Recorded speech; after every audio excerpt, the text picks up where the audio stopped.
सभी माता पिता ऐसे होने चाहिए। अभी अभी नैना का विवाह हुआ था और उसने अपने पति और ससुराल वालों के साथ एक जॉइंट फैमिली में रहना शुरू कर दिया था। कुछ दिनों के बाद उसे पता चला कि वो अपनी सास के साथ नहीं रह सकती। नैना की सास रूढ़िवादी थी, जबकि नैना आधुनिक जीवन शैली जीने वाली लड़की थी।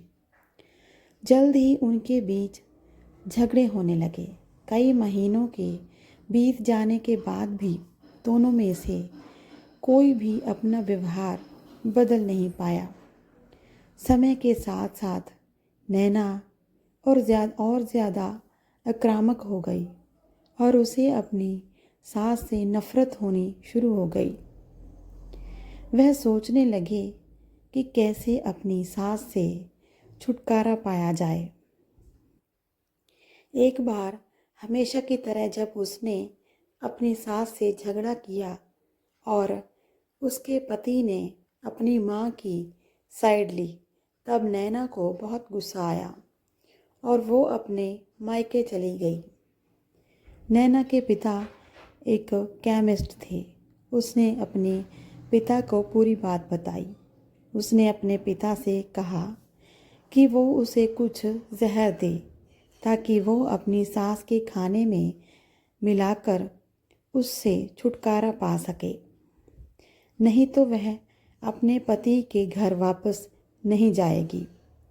नैना के पिता को ये सब जानकर काफ़ी दुख हुआ और उन्होंने अपनी बेटी से कहा, अगर तुम अपनी सास को जहर दे दो तो तुम और मैं दोनों जेल जाएंगे। ऐसा करना ठीक नहीं है। लेकिन नैना सुनने और समझने की हालत में नहीं थी।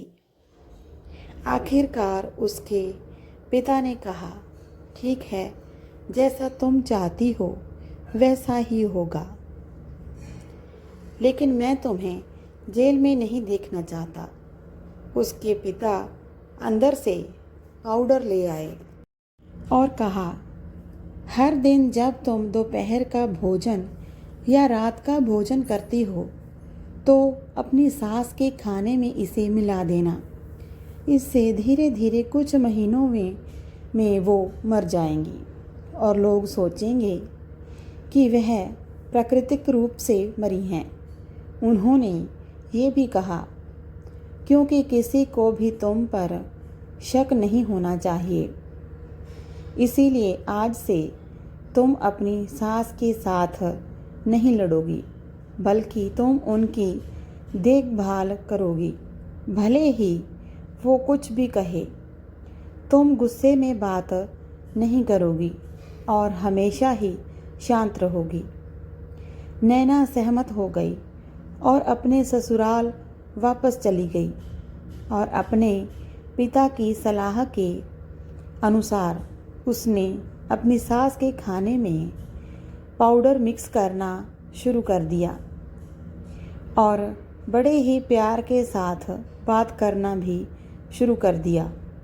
समय बीतने के साथ साथ नैना की सास का नेचर भी बदलना शुरू हो गया, क्योंकि नैना अब अपनी सास की बहुत ही देखभाल करने लगी थी। इसीलिए उसकी सास भी उसके प्रति विनम्र होने लगी और प्यार से बात करने लगी। 5 महीने बीत गए और नैना खाने में पाउडर मिक्स कर रही थी, लेकिन अब घर का वातावरण ही बदल गया था।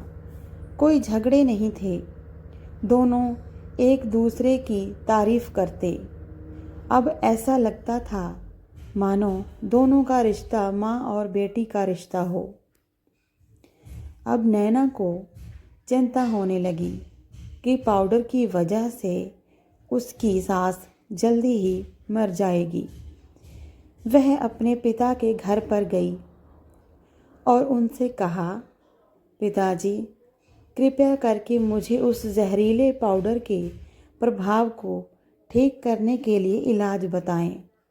मैं अपनी सास को खोना नहीं चाहती। वह मेरी माँ की तरह है और मैं उससे अब बहुत प्यार करती हूँ। उसके पिता मुस्कुराए और कहा, कौन सा जहर? मैंने तो तुम्हें बस एक स्वीटनर दिया था। नैना हैरान थी और उसने अपने पिता से पूछा कि उन्होंने ऐसा क्यों किया। पिता ने कहा, बेटा, अगर तुम किसी दूसरे इंसान से प्यार चाहते हो तो तुम्हें भी उससे प्यार देना होगा। रिश्ते एक गाड़ी की तरह होते हैं और हम उन पर लगे पहियों की तरह हैं। जब तक सभी पहिए ठीक से आगे नहीं बढ़ेंगे तब तक गाड़ी ठीक से नहीं चल सकती। इसी बात का एहसास दिलाने के लिए मैंने ऐसा किया और तुम्हें अपनी सास के प्रति नम्र रहने को कहा। तुम्हारी अच्छाई देखकर उन्होंने भी अपने आप को बदला और तुम्हें समझना शुरू कर दिया। तुम दोनों ने एक दूसरे के लिए अपने आप को बदला। यही कारण है कि तुम अपनी सास के लिए आज मेरे पास भागते हुए आई हो। नैना अपने पिता की बात समझ गई और आप धन्यवाद।